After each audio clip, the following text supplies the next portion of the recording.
वह संपत्ति हमारे समाज का संपत्ति है और गौर नगर पालिका का संपत्ति जो राइस मिल है वो हम सभी नगरवासी का मुटु है।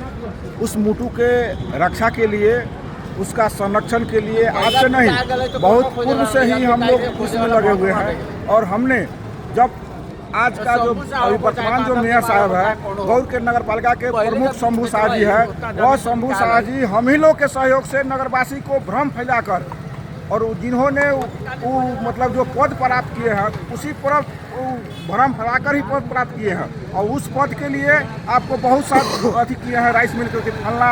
अब जैसे विजय यादव का हम लोग आप नाम सुनने होइएगा, बहुत लोग आप लोग मीडिया लोग के यहाँ विजय यादव ही मूल धनी है उसका, जो बहुत पैसा अजय गुप्ता लगाए विभिन्न राजनीतिक लोग को पैसा जो खिलाया है। उस पैसा खिलाने में विजय यादव उस संपत्ति का जो मालिक था, पूर्ण संपत्ति का मालिक था, वह विजय यादव आज दूसरा संपत्ति का मालिक फिर कैसे खड़ा हो गया?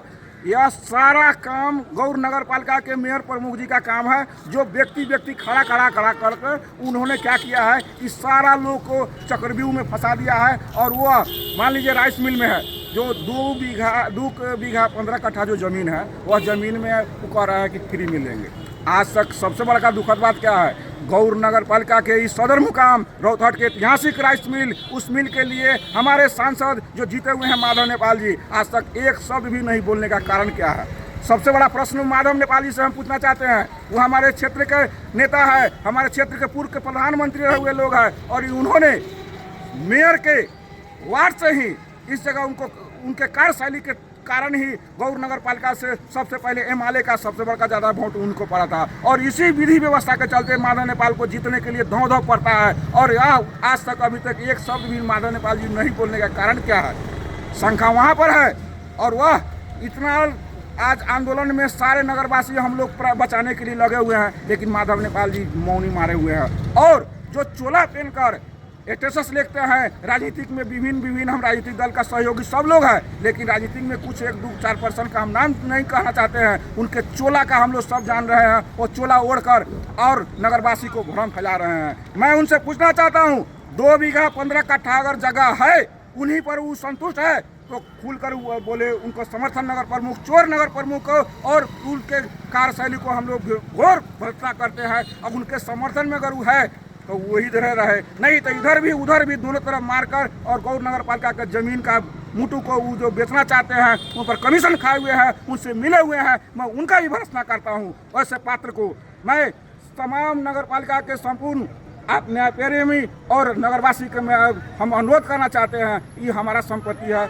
हम लोग निस्वार्थ रूप से बिना भेदभाव का, बिना किसी के बहकावे में आए हुए हम लोग का जो मुटु राइस मिल है, ऐतिहासिक राइस मिल है, उसको बचाइए। और उस बचाने के क्रम में हम लोग बहुत ज़्यादा हम लोग इसमें सहयोग किए हैं। मधेश आंदोलन का वह स्तंभ है, उस स्तंभ के लिए बचाने के लिए अगर हम लोग को बलि चढ़ना होगा तो हम लोग तैयार है। और ऐसे नगर प्रमुख को हम लोग कालों से करेंगे और नंगा यहाँ से पूरे नगरवासी को पूरे संलग्न हो गया हुआ है कि उनके काम कर्तव्य अधिकार से। इसलिए मैं उनको सचेत करा रहा हूँ। और वह जो टीका टिप्पणी कर रहे हैं, जो चुटकुला उड़ा रहे हैं समाज के बारे में कि जो हम लोग कर दिए हैं वही होगा, उनको अहम हो गया है, अहंकार हो गया है, और रावण के पद पर बैठकर पूरे समाज को लटका कर चल रहे हैं और समझ रहे हैं कि हम अकेले ही सब सर्वोच्च है। तो सर्वोच्च आज नगरवासी है, जनता का हुआ धड़कन है और रौतहट का शान है, जिसका नाम है रौतहट ऐतिहासिक राइस मिल। उसको हम लोग सारे लोग बचाएंगे और उनको जो बचाने के क्रम में जो लोग उनके साथ रहेंगे और इसमें संलग्नता रहेंगे, उनका कड़ा प्रतिकार करके हम लोग आगे बढ़ेंगे। और मुटु हमारा है तो रहेगा, इसमें किसी माई का लाल का हिम्मत नहीं है उसको मुटु के 1 इंच भी हम लोग दबने नहीं देंगे।